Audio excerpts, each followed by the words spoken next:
A lot has been said about the first game performance of Josh Giddey, and rightfully so. Some Bulls fans, they're not believers of Josh Giddey. On the other end, there are some Bulls fans that are believers of Josh Giddey. But the question on today's episode, after we get into the voicemail left by one of the greatest Chicago Bulls fans we know, my man said, what is the situation if the Josh Giddey trade backfires on the Chicago Bulls? This is interesting on today's mailbag episode. We gonna talk about it and break it down. But you gotta hear the music first. Cognac gang.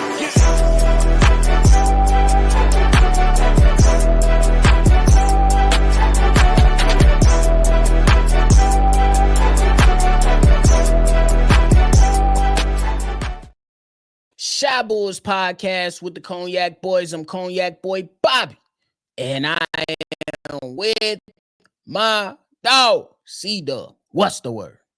Best intro in the game. Sorry. You already know. That is produced by the one and only Drip, aka Hayes. Your first name is Drip, dog. Your first name is Drip. But if y'all tuned in with us for the first time, make sure you hit that like button and subscribe. And I hope you enjoyed today's show. For my family that's returning, welcome back. Welcome back. But CDubb, after that first game in the preseason, the Chicago Bulls faced off against the Cleveland Cavaliers. There was a lot of people that was not really impressed by the performance of Josh Giddey. You know what I'm saying? It wasn't they felt bad, but they didn't necessarily feel good. They was just kind of more like, yeah. Let's see a little bit more for Josh Giddey. Before we get into this mailbag to talk about the situation for the Chicago Bulls, when you hear someone say that the Bulls Josh Giddey trade could potentially backfire on the Chicago Bulls, what is your initial thought just from simply hearing that statement? My initial thought is that everything is not set in stone. Absolutely, it cannot work, but I definitely want to get its chance to blossom and be great. I mean, every situation is not destined to succeed. Sometimes shit that look like it's supposed to succeed don't succeed. Sometimes shit that look like it wouldn't work in a million years actually works. So that's just the obvious thing about it. But if we just giving up on this guy already, I don't think that's a good idea. I'm with you on that because I understand it from some people aspect when they say, well, it didn't work out in OKC, and when he was in the lineup, he kind of fell to the wayside in favor of some players who the Oklahoma City Thunder felt like was more suitable for what they want to do than a Josh Giddey. And then you look at preseason game 1 and you say, it didn't really do nothing for me. I understand that, but I'm on the side of caution with you and pretty much just approaching it like, let's just wait a little bit longer. But before we continue the conversation, CDubb, I gotta let you and everybody in Bulls Nation hear Shay give his take on Josh Giddey trade and why he believes this could potentially backfire on the Chicago Bulls. So we're going to get into the voicemail, then come back, and we're going to break it all down for today's episode. So ladies and gentlemen, here is the voicemail left by Shay. Shay. Bro, what's up, man? What's up, y'all? How y'all doing? Look, I know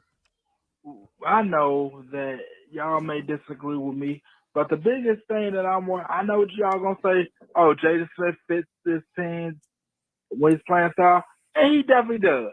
But remember, Javon Carter also fit this team's playing style last year, and what did he do? Little to nothing. And on top of that, we ended up signing him to a deal, and we already had guard and Kobe White and Ayo Dosunmu. Another thing I'm worried about, bruh, is this Josh Giddey deal might blow up in our faces due to the fact that we probably already realized we had the backcourt of the future in Ayo and Kobe. Now, let's face it, they really ain't get a chance to show what they could do together because DeMar was in the way. I feel like we probably may not have probably should have traded for Josh Giddey due to the fact that we probably already had the backcourt of the future. But that's just my opinion. Look, I hope it all works out with these two new signings that we got.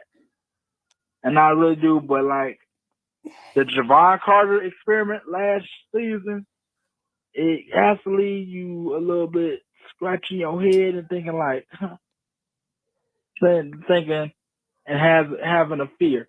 Think about it. He fits our team very perfectly, but he couldn't do much of shit. And I just don't want this to blow up in our faces. You know what I'm saying? But I do agree. Vooch probably needs to leave, but I don't think that he's going to get benched for Jaden Smith, especially when they're looking to trade both Zach LaVine and Vooch. But that's just my opinion. Anyway, tell me what you think. Peace. All right, Shay with a great take. I ain't mad at it. I think it was a great take. Well thought out. CDubb, how you feeling about it though? Now I understand your reprehension about these two upcoming players, and I know where that's coming from your PTSD. A guy like Javon Carter would do that to a basketball lover like us. We definitely thought that he was going to come in and he was going to be a great asset for the Chicago Bulls, but in fact, he was the exact opposite. He was a catfish. He was not what we was looking for. So, but I want to say this. I understand your PTSD, but I'm at my position when it comes with the Chicago Bulls. I don't want to judge the now from the past. I want to leave the past in the past. This is a new iteration. This is a new year. Once that calendar turn from 23 to 24, get to start in those preseason games, and you trade away probably your key pieces of the team, and DeMar DeRozan and Alex Caruso. That was basically the heart and soul of the Chicago Bulls for basically the last 3 years. You got to turn the page. So I'm not going to judge these guys we got on the roster or what happened in the past. I'm going to judge them for what they doing now and what they do in the future. Now, I've seen what Josh Giddey can do, and he is pretty terrific at that. I will add that when I look at players, even if they rusty, because he is a little rusty, he was coming off an injury, they usually show their superpower. He did not show me personally, any playmaking, any special playmaking ability in that first game. But I do want to say that it's the first preseason game and he's a little rusty. But I get where you're coming from. I get the PTSD. I would just like to say, I would recommend that we turn the page and don't judge this team or a specific player or what he done in the past, because this is a new situation. I think that's fair enough, and I think that's a well thought out take too. I ain't gonna hold you, and I think that you and Shay did a great job of talking about y'all positions on the said situation. But if you ask me, can this backfire in the Chicago Bulls face? Look, I'm saying absolutely it can. But what would the measurement be for saying that it wasn't a good trade per se for the Chicago Bulls? We already felt like when it went down, it wasn't a good trade because the Bulls didn't get the Thunder to give them nothing. This is like going to the store clerk saying, hey, I know chips is 2 for $1, but I'm going to give you 4 for $1, and your stupid ass still go buy 2 for $1. That's how it was. The Bulls said, we got Alex Caruso. You want to give us 2 bags of chips? The Oklahoma City said, yeah, we'll give you 2 bags of chips. You sure you don't want no 9 laters, no 50 cent juice to go with this, no fudge round, no honey bun, no zebra cake, no Swiss rolls, no nothing? AK and them said, yeah, we'll just take the 2 bags of chips. We're gonna run up out of here. And OKC was like, all right, shit. I tried to throw you a deal, but you want to be stupid, so you missed out on your opportunity. Cool. But then it comes to like, all right, where we at now? And I think you laid it out perfectly for where we are now. We can't judge players off. I mean, you can look to some evidence and say, hey, I got my reservations. I'm a little apprehensive about what's about to take place or about the players. But I do believe, to CDubb's point, we got to allow these guys a fair shot to see if they can pan out and be a successful part of what the Chicago Bulls are trying to do. But CDubb, my first question for you is, do you feel if Josh Giddey is sent to the bench, the trade hurts the Chicago Bulls, or or would you consider that type of situation of him going to the bench as a way to say this trade backfired because you expected him to be a starter, right? Yeah. So would you say that is that what it is? It'll be an absolute and utter failure. You might as well bench him and get him on a trade-in block. I don't care what time it is. If any time that Josh Giddey is demoted to the bench, you might as well trade him. You might as well, because it's a complete failure. And then just realize that you gave up Alex Caruso for nothing. So it's a lot on the line when you think about Josh Giddey going to the bench. So if you put Josh Giddey to the bench, Nick, it's over with. Just end it all. Just go on and trade him. Because it would be no sense for having him come off the bench. It would be no sense. Hey, CDubb, if Josh Giddey go to the bench, just call up Lil Durk. I fell to my knees when it got up. Bro, I don't know what he said, but I just know he fell to his knees. Bro, because I'm with you. I said, for those that have missed it, I've said when the trade happened, you as the Chicago Bulls trading Josh Giddey straight up for Alex Caruso with no picks involved, no picks included. You as the Chicago Bulls told me that this year, next year, the year after that, and potentially the year after that, that no pick coming through the draft was better than Josh Giddey. That's what the Bulls told me. It sounds a bit outrageous, but that's what the trade told me. So if you took this guy, your intentions was to start him, and you send him to the bench, that's a slap in the face. That's a spit in the face. You stupid dummy. You took the trade. You took the trade with no picks. I'm just saying, bro. Let's think about, nephew. You see how sneaky the Chicago Bulls organization is. Just think about Donovan, Billy Donovan's contract, and we still probably don't know the particulars of that. Would that allow him to go to the bench? Even if he's playing shitty, would they allow him just to justify the trade? I think they would never send him to the bench. And that's why this whole offseason I've been talking about the politics, because in preseason game 1, P. Will didn't look like he was happy that DeMar DeRozan was gone. He looked like the same. He will look like he was like, oh shit, this is what we doing? I bet I'm home. Everybody looking. I'm good. Bro said I went to work out. I ain't got to take a shower and change my clothes. Cool. You know what I'm saying? So that's just how I'm looking at it, because, bro, if you telling me that this guy and Josh Giddey, that he ain't good enough and he got to go to the bench, bro.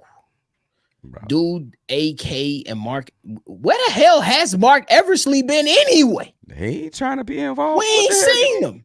He ducking his taco. What you mean? He ain't trying to be. Is you crazy, nephew? Trying to be. Bro called no cobs and got up out of there. They would never let. They'll try anything before they let this kid go to the bench, bro. It's only because what will be the backlash? Like, motherfucker, you ain't getting no picks. We already was on their ass. Already nephew. Was the backlash. We was all. Then once you put them on a bench, oh, what the hell we got to look forward to? What do we got to look forward to after giving up probably the best defender in the NBA on the perimeter and Alex Caruso? What do we got? A bench player. Bro, what? When Golden State wanted to give us 2 first-rounders, I'm pretty sure you could have got 2 first-rounders from somewhere, right? Or at least 1 first-rounder. Damn. Bro, this is all hyperbole, because I still got confidence in this kid that he's going to be okay. We just talking hyperbole. We just, this is just in case. Don't let it happen, Josh Giddey. Don't do it. Don't let it happen. Don't let it happen. But CDubb, in Shay's voicemail, he also mentioned that the Josh Giddey trade, or he kind of alluded to saying that the Josh Giddey trade, along with having DeMar DeRozan last year, kind of prevented us from seeing our potential backcourt of the future with Ayo and Kobe. How you feel about that, bro?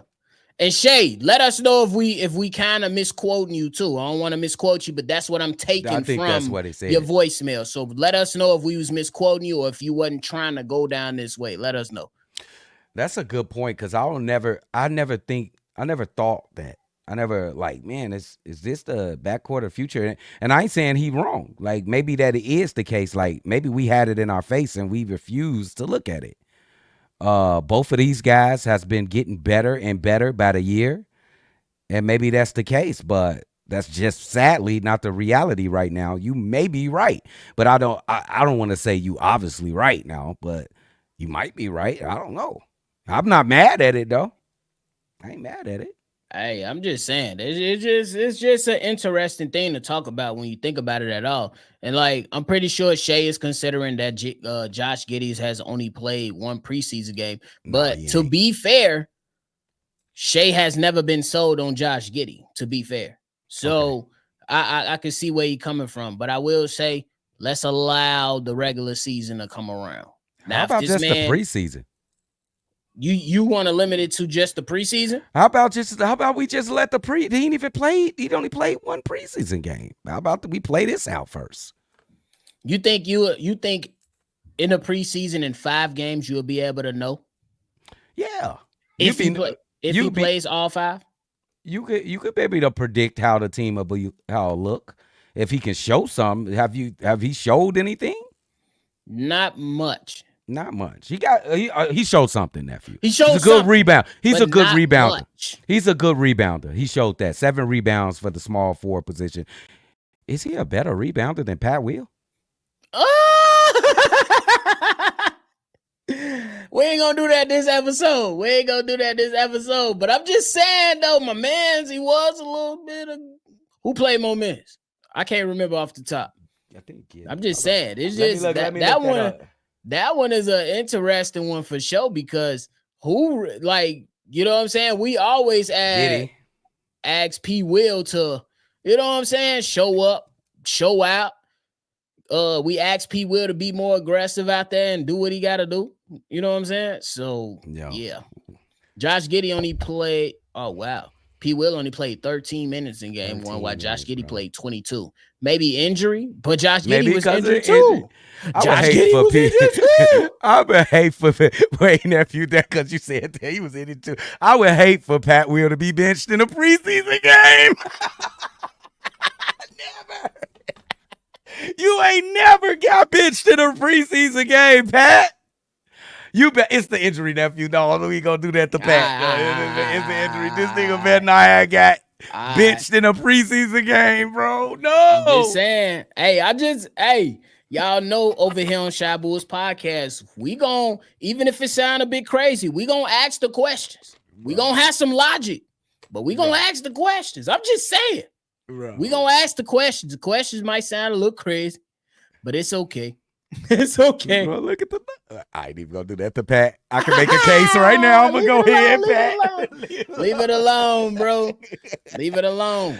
But bro, I'm not doing this for Montes neither. I'm just calling what I see, bro. I mean, ain't nobody even bring him up, so I ain't even bring him up. So you might be politicking for Montes. You might do have a hidden agenda. What we talking about? I probably do. What you talking about? I ain't mad at nobody that do. Can't be. Hey, I don't give a fuck how much you making. If you ain't good, you know. How about if you ain't better than him? How about that? That too. How about that? That too. How y'all talking Baltimore? Too. Dude. But hey, y'all let us know how y'all feeling about the whole Josh Giddey situation, and let us know how y'all feel about Shay. Was he real? Was he keeping it a buck? Let us know. And if you want to include yourself into one of these mailbag episodes, make sure you call in. 773-242-9219 is the number. You could be a part of the episode too. CDubb, what you got before we roll up out of here? Didn't Patrick Williams turn the ball over the first possession? Oh, go ahead. Goodness. Hey, man, make sure y'all hit that like button, hit the subscribe button. For sure. My man's is crazy. But hey, that shit. That is crazy. Am I lying? I mean, I'm just saying, that's just what it is. But hey, we about to get up out of here. Make sure, ladies and gentlemen, before you roll up out of here, you hit the like button, you subscribe to the channel. For my Chicago Bears fans out there, we are a part of Chicago Bears Central and hosting a live party in Chicago for the Chicago Bears versus the Washington Commanders. The QR code is on your screen. Scan it and come turn up and cheer on your Chicago Bears, and you already get to meet the Cognac boys. So turn up and do what it do. But we about to roll up out of here. We appreciate y'all. Make sure you always see red. You already know. We gonna catch y'all on the next one for sure. Another goofy. Nephew creeped out with that button, bro. Cognac.